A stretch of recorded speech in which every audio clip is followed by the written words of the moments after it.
Okay, so let's dive in.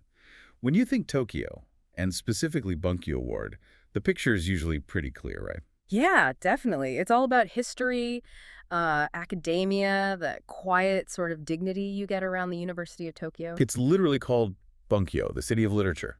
I mean, it's supposed to be the absolute height of Japanese intellectual life. Very refined. That's the image for sure, the one they promote. And yet, for our deep dive today, we're heading right into a neighborhood that kind of sits on the fault line between all that refinement and something else entirely. Pure, maybe chaotic indulgence.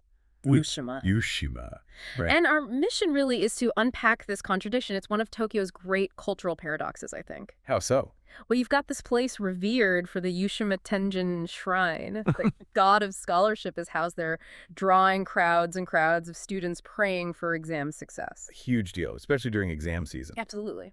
But at the same time, it's got this deep, really persistent history as a pretty notorious entertainment district, sometimes even scandalous.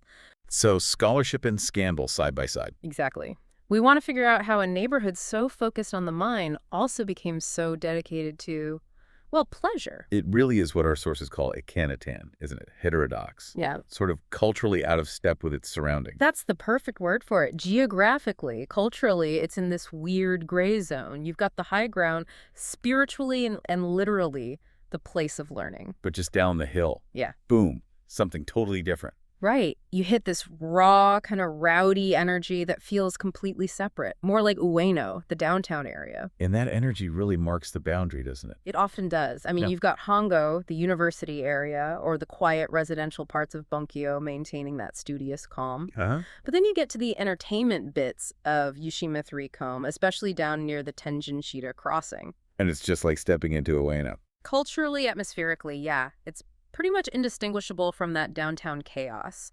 It's where high culture smacks right into the Shidamachi, the commoner zone. That's what gives Yushima this really conflicted character. Okay, so to really get this duality, we need to understand the ground level first. How did the land itself shape this split personality?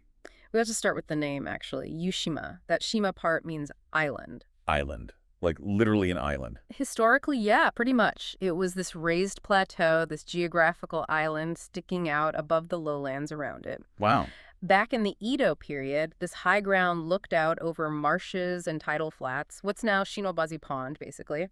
So that height made it distinct, set it apart. So the identity was literally built on being elevated, looking down on the more common areas. Exactly. And that elevation is why it's still famous today for its slopes, the Saka, lots of them, and many are seriously steep. Punishingly steep, I've heard. Oh, yeah. And these slopes, they aren't just roads. They're like architectural features that really structure how you experience the place. They carve out natural divisions. Okay, so which slopes are the most important? Paint us a picture of the geography. Well, the main slope going up to Yushima Tenjin Shrine captures the duality perfectly. You've got this really steep 38-step climb. The main one. Yeah, the Tenjin Ishizaka.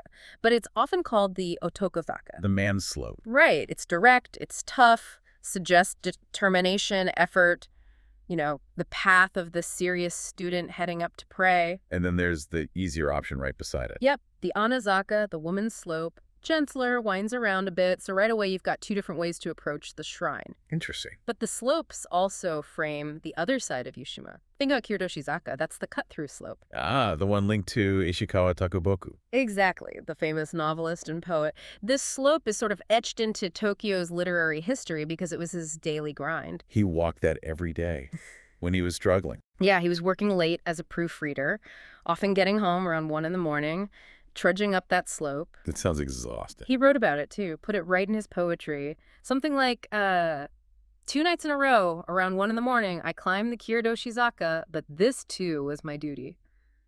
You feel the physical effort, the weight of his work, all tied to the landscape. So Yushima demands effort, whether you're going for scholarship or for pleasure. That's it, exactly. It sets the scene perfectly.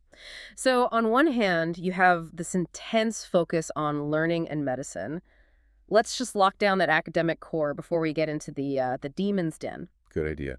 So what anchors the academic side? Well, obviously, the Yushima Tenjin Shrine is huge. You mentioned the exam season crowds, up to 400,000 people seeking blessings for exams. It's massive. 400,000. And then there's this historic Yushima, Japan's original Confucian school. This area has been about learning since the Edo period. Plus, down south, you have Tokyo Science University's medical and dental department. And that university presence created a whole economy around it, right? Not just students. Oh, totally. The medical cluster is enormous. Sources say the area around Yushima has one of the biggest concentrations of medical equipment makers, pharma companies, related tech businesses in the whole country. Wow. So it's a major hub for health and knowledge. A really powerful engine, yeah, focused on intellect and well-being. But then you leave the quiet campus grounds, you head down those slopes. And the vibe just flips instantly. You hit that Shitamachi contrast. Yeah. As you get near the Tenjin-Shita intersection, that high-minded feeling just evaporates. The buildings get tighter, signs are louder. It's all about late-night food and drink. The sources use that term, hinnonai. Right, kind of meaning lacking quality or maybe just tacky. Describes the feel of the entertainment district spilling over from Ueno's chaos. This is where Bunkyo's ambition meets the gritty reality of the pleasure zone. Which has its own long history. Oh yeah, roots going back centuries. Okay, that leads us right to the big question. How did this place, associated with the god of scholarship, end up with such a famous, even notorious, pleasure quarter? Let's get into the history of the Hanamachi, the flower town. The origin is actually brilliant. It wasn't just about vice. It started with crowds and commerce. Oh. The pleasure quarter's history ties directly back to the Manzanmachi, the temple gate town built around Yushima Tenjin. Okay, the town serving the shrine visitors. Right. But the shrine wasn't just for praying. It was home to the Tomikuji. Lottery. Tell us about that. Was it like a state lottery today? Sort of, yeah. An Edo period version. The Tomikuji was sanctioned by the government, often to raise funds for temple repairs or public stuff, and it drew absolutely massive crowds. People hoping to strike it rich. Exactly. Imagine thousands and thousands of men flocking to Yushima, buzzing with excitement, maybe anxiety, waiting days for the results. They needed places to stay, to eat. And places to celebrate if they won or drown their sorrows if they lost. Precisely. That huge, sustained concentration of guys with time and maybe money on their hands, that was the perfect soil for a pleasure quarter to just bloom spontaneously. So the need for entertainment was almost an unavoidable consequence of the lottery's popularity. How quickly did it become a proper Hanamachi? Very fast, and pretty sophisticated, too. It wasn't just a few tea houses. It developed a whole structure. Like what? Well, you had numerous professional okiya. Those were the geisha houses or management groups that basically owned the geisha's contracts and handled their bookings and money. Okay, the managers. And alongside them, you had the makiai, the waiting houses. These were the discreet spots where men would actually hire the geisha and entertain them privately. Right, the actual venues. And the sources mentioned it was even more diverse than just geisha. Yeah, historically it seems pretty comprehensive in what it offered. There were also places called kajamachaya. What were those? Houses that apparently specialized in male prostitution or employed young boy performers. So it was a really complex ecosystem catering to all sorts of male desires and different budgets too, from the rich merchant who hit the jackpot to, the broke student. Fascinating. When did this whole district hit its peak? The Yushima Hanamachi really thrived from the late Meiji era through the early Showa period, so roughly the 1890s up to the early 1930s. And it was big. The records show it was impressive. Over 50 okiya, 30 makiai houses, and a roster of well over 100 geisha. 100 geisha. That's not small time. No, this was definitely one of Tokyo's major entertainment zones back then. Okay, and now, the legendary part. The connection to the Tokyo University students. This must have been a huge scandal. Oh, it was a total moral panic for the establishment. You have to remember, the authorities had actually tried to prevent this exact thing. How so? Well, after Tokyo University opened nearby in Hongo, the official red light district, which was in Nezu, was suddenly deemed way too close to all those impressionable young minds. Temptation. Exactly. So the government forced the entire Nenzu district to pack up and move, all the way out to Susaki, miles away. Basically trying to hide the problem. A classic bureaucratic solution. Move it out of sight. Yeah, but proximity is everything, right? And Yushima's Hanamachi, just down the slopes from the university campus, was already there, thriving and super convenient. So the students just went there instead. Immediately. It started flourishing even more, heavily patronized by what the accounts at the time called passionate young Tokyo University students. Oh, I can just imagine the hand-wringing. These were the future elite of Japan. The doctors, the leaders, supposed to be hitting the books. Right. And instead, they're pouring their allowances, maybe even family money, and definitely their study time into the pleasure quarter just down the hill. The gossip must have been intense. It was. Widespread talk, probably fueled by worried parents and disapproving professors, that students were just losing themselves completely, ruining their futures, wasting fortunes, failing their exams. A threat to the nation's intellectual future. That was exactly the fear. And that perceived threat is precisely how the quarter got its dark, super evocative nickname, Makutsu. Makutsu, the demon's den. Yeah, powerful, isn't it? It really is. It suggests more than just fun. It implies risk, danger, losing your soul, or at least your academic career. It captures the high stakes. It perfectly sums up that tension. These students were making a journey, right? Physically down the slopes from the halls of learning in Hongo, and morally into the sophisticated world of pleasure. A world specifically catering to them, the educated, moneyed class. Offering this incredibly alluring counterpoint to the strict, rigorous academic life they were supposed to be living. And even though the traditional geisha houses mostly faded out after the war, Yeah. we're saying the history is still visible today. Oh yeah, the physical traces are quite striking. The old Akiya and Makiai, they mostly disappeared after the anti-prostitution laws came in around 1956. But if you walk around certain areas today, especially Nakazaka, the middle slope, which used to be packed with these places, the function hasn't entirely vanished. It's just changed form. What should you look for? How does it manifest now? You'll notice these large, prominent, but kind of subtly bland signs for hotel. Ah, the love hotels. Exactly, tucked discreetly into the hillside. They still convey what the sources call that suapoi feeling, that sultry, glamorous, maybe sophisticatedly sensual vibe that Hanamachi always had. The need for a discreet meeting place continues. And the steep, winding slopes are perfect for that anonymity, so the area's historical function kind of lives on, just in modern architecture. That's a great bridge to the present. The past is still there if you know where to look. Let's shift focus now to maybe the most atmospheric part of the modern Hanagai, the place this history feels most alive. Obekyokochu. Ghost Alley. Ghost Alley. Sounds intriguing. Where is it exactly? It's this little network of lanes near the Tenjin-Shita crossing, just south of the main road, Kasugadori. And the name, Obaki Yukichu. Yeah, it sounds spooky, maybe a bit rundown. That's what I thought. Ghosts. Haunted. No, not ghosts like that. The origin is pure geisha theater, actually. It's one of the best bits from the sources. Okay, tell me. Why Ghost Alley? It comes directly from the geisha houses that used to line the alley. See, geisha are masters of illusion, right? Transformation. Right. They'd enter the alley sapen. Sapen, meaning? Totally without makeup, their normal everyday face. They'd go into the okiya like that, and then after the whole elaborate process... They'd emerge completely transformed. Exactly. They would come out having transformed or disguised themselves. That's the phrase. Bakete de tekuru. With the white makeup, the dramatic eyes, the amazing kimono. That's brilliant. So the ghost isn't supernatural. It's the magic of the makeup, the illusion. It's the alley of professional disguise. You got it. It's where the ordinary became extraordinary, purely for the patron's benefit. And culturally, even today, that alley keeps this very specific vibe. It really stands apart from the chaos nearby. How so? What's the feeling there? It's often described as having this distinctly pure Japanese style. And what does that translate to in modern nightlife? What kind of places are there? Mostly traditional, small izakaya Japanese pubs and snack bars. Ah, the snacks. Yeah. Small bars usually run by a hostess, right?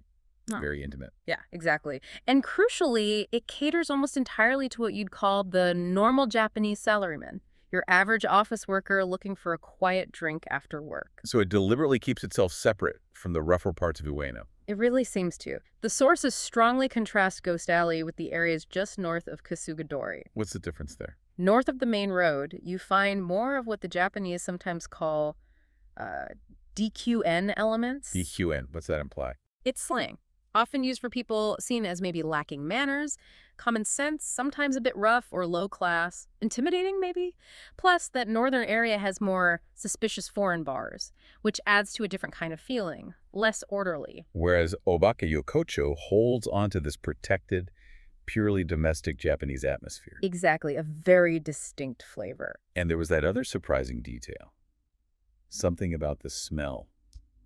Or lack thereof. Yeah, the sources point out that you don't really get that kimchi smell that's pretty common in parts of nearby Ueno or okachimachi. Why is that significant? Well, it highlights how Ueno often acts as this big melting pot. It has Tokyo's little Koreatown, for instance. But Yushima's nightlife nook, Ghost Alley, it stays focused on a purely domestic Japanese crowd and food culture. It's like this odd little cultural buffer zone. That insulation is interesting, but maybe a bit deceptive, especially when you look inside the alley's culture. That strong connection to Tohoku, northern Japan. Ah, yes. That's fascinating. You see bar names like Iwateya, places specializing in food from Aomori. Why does this hidden Tokyo alley feel like a slice of the north?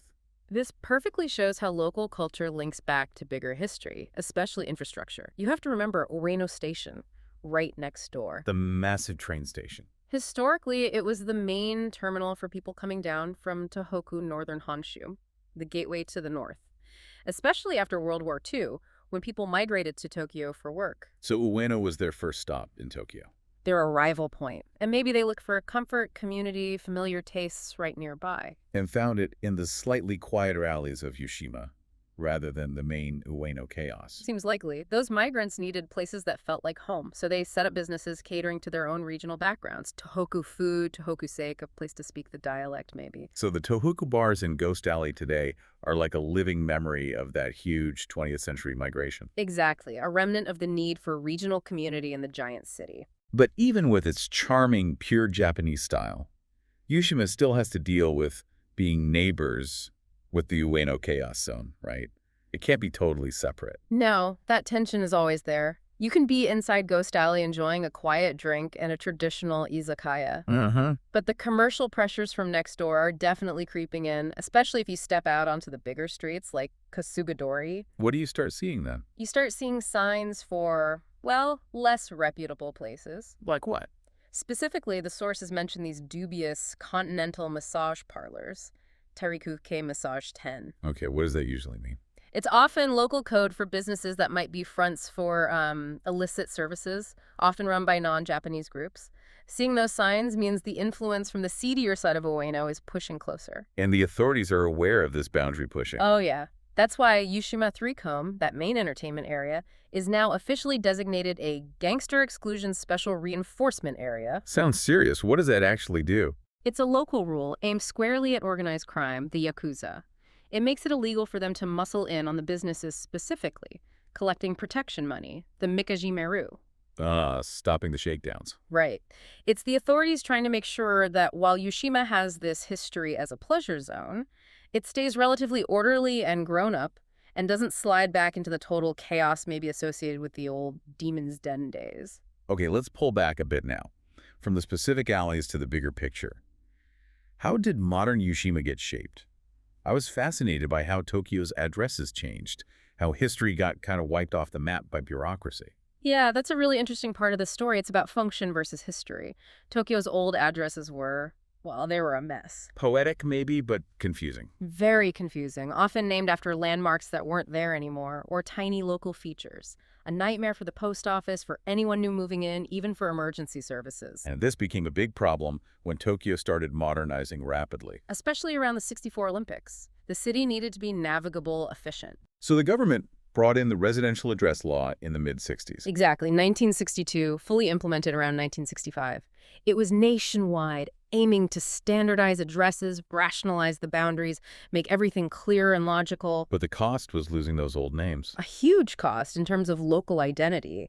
In the drive for efficiency, so many beautiful, historic, really specific town names just got consolidated and vanished. Like in Yushima. What names did it lose? Just within Yushima, the process was pretty sweeping. Names like Yushima Umezanocho, the plum garden town, referencing the famous blossoms at the shrine, gone. Wow. Yushima Kiridoshi Zakacho, named specifically after that cut-through slope Takoboku walked, gone. Even the existing numbered areas, Yushima Tenjinsho, 1-chome, 2-chome, 3-chome, all merged. Into the current system. Yeah. The Yushima 1-chome to 4-chome we have now was created in 1965 by basically smashing together all these smaller, historically rich areas. The history is still under the pavement, but the convenient modern labels erase those poetic links. But just changing the names didn't change what actually happens in those areas. Right. The four combs today still have very different characters. Absolutely. The function, the history, it's baked in. Yushima One Tome, for instance, is still totally dominated by the academic and medical cluster we talked about. The university buildings, the research places, the medical suppliers, that's the brainy part. Okay, and what about the other end, Yushima 4-chome? Yushima 4-chome is where you see the history of serious wealth and power. That's where the Iwasaki family, the founders of Mitsubishi, built their big, fancy residential compounds back in the day. Can you still see that wealth? Definitely. You can visit the old Iwasaki residence garden today, see that incredible Meiji-era luxury. And 4-chome also has Rinjin Temple. Which is significant because... It holds the grave of Kasuga no Subone, a hugely influential figure, one of the most powerful women in the entire Edo period. So 4-chome represents status, old money, deep history. So you've got Yushima's whole split personality right there. Yeah. Serious academia in 1-chome, serious wealth and history in 4-chome. And running right down the middle, especially in 3-chome, you have the legacy of the pleasure quarter, the entertainment zone. And the sheer number of restaurants and bars today must show it's still a major spot for that. Oh, the stats make it clear. Yushima is definitely a destination for grown-up fun. Within just 500 meters of the station, there are almost 1,300 restaurants. 1,300? And the king, the izakaya, yeah, the Japanese pub, over 440 of them. Wow. Nearly a third of all restaurants are pubs. That density just hammers home the point. Yeah.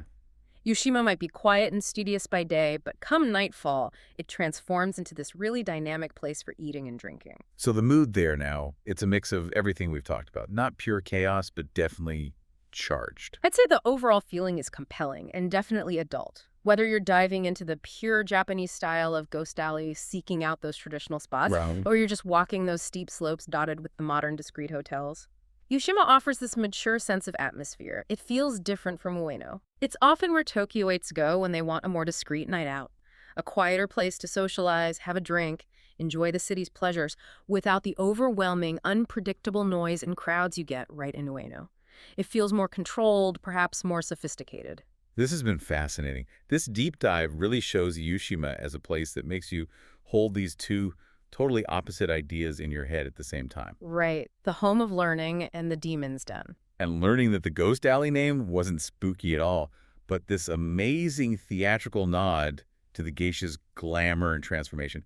That was brilliant. It changes how you think about the name completely. And realizing how much local history, those poetic old names, got literally buried by the modern address system. Yeah, progress has its price. So it leaves us with a lot to think about. And maybe one final thought, something provocative about the unique spirit of that old Hanamachi. Think about most famous pleasure quarters, like Yoshiwara back in the day. They were usually on flat ground, low areas, easy to get to, almost passive, like you just drifted downhill into indulgence. Right, you didn't have to work for it. But Yushima. Yushima is uphill. The whole history we talked about, the lottery crowds, the students, they had to physically climb those steep slopes, Otokozaka, Nakazaka, just to reach the entertainment. They had to make a conscious effort. It wasn't accidental pleasure. Exactly. You had to really want it. Which makes you wonder, doesn't it? About the geisha, the okiya owners, the makiai managers in Yushima. What about them? How much harder did they have to work? How much more appealing, more seductive, more memorable did the experience in Yushima have to be? To convince guys not just to choose them over easier options nearby, but to actually make that difficult, tiring climb up the hill in the first place. It suggests a certain level of quality, a unique allure, maybe even a fierce competitive spirit in Yushima's forgotten pleasure quarter. A pleasure worth climbing for. Oh. The unique pull of the demon's den high above the city. Something like that, a hidden layer to Tokyo's history. Well, thank you for joining us on this deep dive into the contradictions of Yushima. Hopefully next time you're faced with a steep Tokyo slope, you'll think about the history hidden just beneath your feet.